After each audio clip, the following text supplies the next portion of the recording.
La pauvreté en milieu rural à Louga, près de 350 jeunes ont bénéficié de formations dans plusieurs filières porteuses grâce à AgriJeunes, un programme soutenu par le ministère de l'Agriculture axé sur la formation pratique des jeunes et l'accompagnement des bénéficiaires. Bakary Dambassi.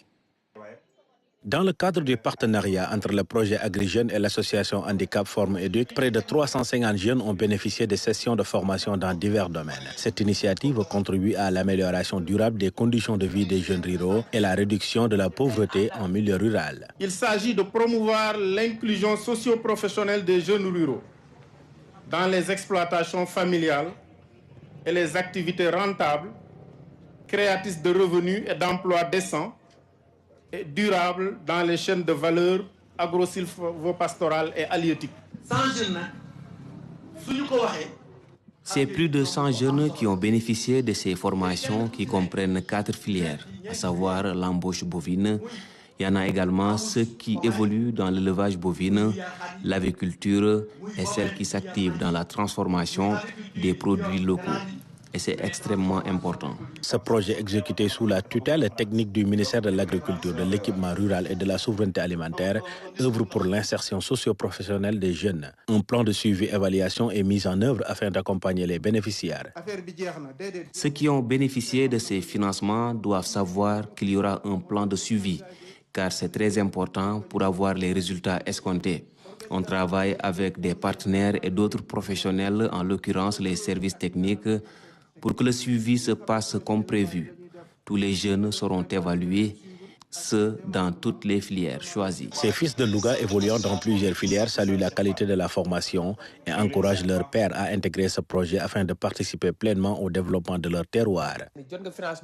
Les jeunes doivent faire bon usage de ces financements reçus. Nous ne devons pas dépenser les bénéfices issus de ce projet comme bon nous semble. Nous devons être en mesure de créer notre propre entreprise. À travers le projet AgriJeunes, l'État du Sénégal souhaite renforcer davantage la formation pratique afin de promouvoir l'entrepreneuriat. À l'issue de la cérémonie, un important lot de matériel et d'intrants avicoles a été distribué. Un sketch de sensibilisation a également été présenté et la remise des attestations a clôturé l'activité.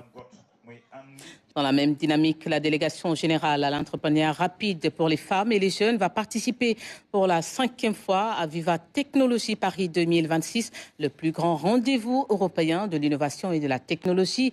Une cérémonie a été organisée dans les locaux de l'ADER pour présenter les 15 startups porteurs de projets.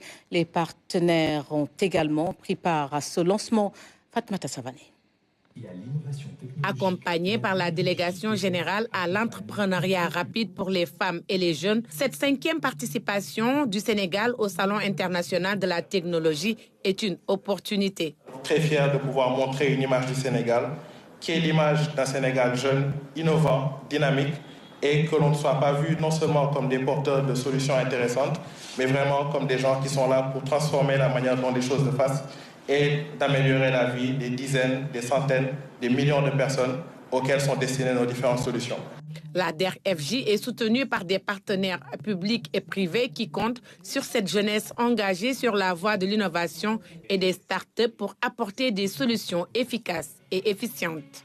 C'est effectivement avec fierté que nous soutenons l'INSTEC, initié par la DER-FJ avec pour objectif d'exposer les meilleures solutions sénégalaises, d'attirer les investisseurs, mais aussi de créer des opportunités. Chez Wave, nous restons fidèles à notre ligne, celle de démocratiser l'accès aux services financiers. Et notre présence, qui est l'occasion de mettre en lumière le dynamisme, les talents et les projets portés par nos institutions. Vous porterez avec vous l'image d'un pays résolument tourné vers l'avenir. L'accompagnement qu'on va vous fournir est avant tout du soutien, mais également lors de l'événement, on va faire le maximum pour vous mettre en relation avec des acteurs clés, des médias, etc., pour que vous puissiez vraiment générer de la valeur. 14 000 startups qui vont vouloir avoir accès aux mêmes investisseurs, aux mêmes financements. Il faut vraiment sortir du lot. Donc faites le maximum pour essayer de montrer au monde que c'est sur vous qu'il faut investir et pas sur votre voisin. La déléguée générale à l'entrepreneuriat rapide est revenue sur la mobilisation de ses services dans l'accompagnement et la réussite de toutes les initiatives technologiques et innovantes. Depuis plusieurs années, notre écosystème entrepreneurial connaît une dynamique remarquable. des startups émergent dans des secteurs différents. À travers cette participation à Vivatech, nous voulons porter un message clair. Le Sénégal est une terre d'innovation, de talent et d'opportunités.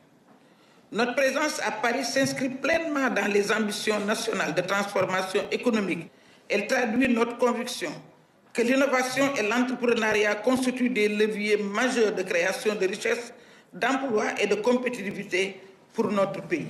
Une délégation de l'ADER, les partenaires et les porteurs des 15 startups retenus vont représenter le Sénégal au Salon Vivatech de Paris du 15 au 20 juin prochain. Une occasion pour les participants de positionner le Sénégal comme hub d'innovation en Afrique de l'Ouest.